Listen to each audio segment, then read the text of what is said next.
Hey everyone, welcome back to the channel. Today we're diving into a topic that many of us have faced at some point.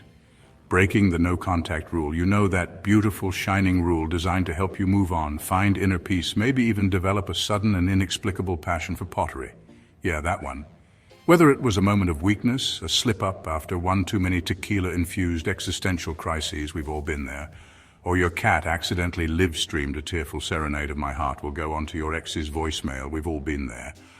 So let's talk about what happens when you break the no contact rule and, more importantly, how to fix it. Because let's be honest, sometimes the only thing moving on faster than your ex is your ability to make questionable decisions. Drunk texting, the digital equivalent of jumping off a diving board while wearing a suit of armor. Sure, it seems like a good idea at the time, fueled by liquid courage and a complete disregard for autocorrect. But trust me, the splashdown? Not pretty, we've all been there. You're out with friends, maybe celebrating your newfound freedom, when suddenly your phone becomes an emotional grenade launcher aimed directly at your ex's inbox. I miss you turns into I miss our conversations about the geopolitical implications of the banana trade, and before you know it, you're spiraling into a vortex of emojis that would make even Shakespeare question your sanity. But why, oh why, does alcohol have this uncanny ability to turn us into Shakespearean jesters of the heart? Well, my friends, it all boils down to lowered inhibitions. That little voice in your head that usually stops you from sending that "Are you thinking about me right now?" text at 2 a.m. Yeah, alcohol took it out back for a little chat. So how do you avoid becoming a cautionary tale in the annals of drunk texting? First and foremost, designate a friend as your texting wingman. Their job is to confiscate your phone the moment you start reminiscing about your ex's uncanny ability to fold a fitted sheet. Trust me, they'll thank you later. Secondly, and this might sound crazy, but hear me out, delete your ex's number. I know, radical, right? But think of it as a preemptive strike against your future, intoxicated self. And finally, if all else fails, embrace the power of airplane mode. It's like a digital detox for your love life. Okay, so you've managed to resist the siren song of drunk texting. You're practically a superhero at this point. But then that little voice creeps in, whispering sweet nothings like, "Just a quick text, what could it hurt?" It starts innocently enough. A seemingly harmless, "Hey, how are you?" or a casual "saw this and thought of you." But let's be real, folks, these just checking in messages are often wolves in sheep's clothing. Why? Because they rarely achieve their intended purpose. Instead of coming across as casual and breezy, they often reek of desperation and a longing for validation. And let's not forget the emotional minefield you're navigating on the other end. Your ex might misinterpret your intentions, thinking you're opening the door for a reconciliation when you're just trying to figure out if they still remember your favorite ice cream flavor.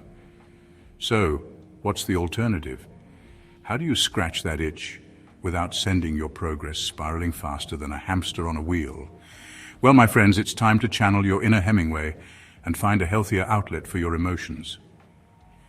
Write a letter you'll never send, pour your heart out in a journal, or start a blog dedicated to reviewing different brands of ice cream.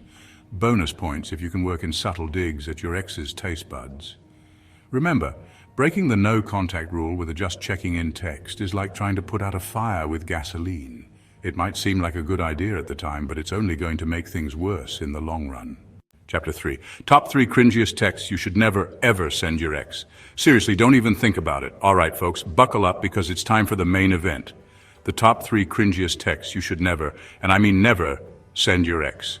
These are the texts that will make you want to change your name, move to a remote island with no cell service, and live out your days as a hermit crab.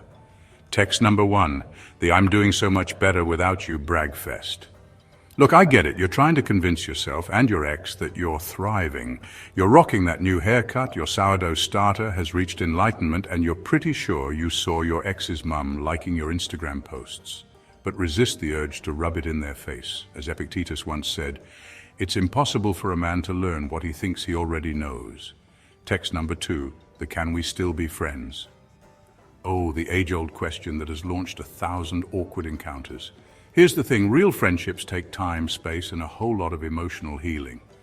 Trying to force it right after a breakup is like trying to fit a square peg into a round hole while riding a unicycle on a tightrope. It's just not going to end well. Text number 3, the drunken, emoticon-filled ramble of regret. We've all been there, staring at our phones in horror as we realize the extent of our intoxicated ramblings, but trust me, nothing good ever comes from sending a novel-length text at 3 a.m. filled with crying emojis, misspelled declarations of love, and enough typos to make a grammar teacher weep. As Marcus Aurelius wisely said, the happiness of your life depends upon the quality of your thoughts. So there you have it, folks, the top 3 cringiest texts to avoid at all costs. Remember, breaking the no-contact rule with these gems is like trying to win a staring contest with Medusa. It's just not going to end well. So there you have it. Breaking the no-contact rule isn't the end of the world, but it's important to know how to recover from it. Remember, we're all human, and we all make mistakes. The important thing is to learn from them, dust ourselves off, and keep moving forward. Have you ever broken no contact? How did you bounce back? Share your stories in the comments below. And if you found this video helpful, don't forget to like, subscribe, and hit that notification bell. Thanks for watching, and we'll see you in the next one.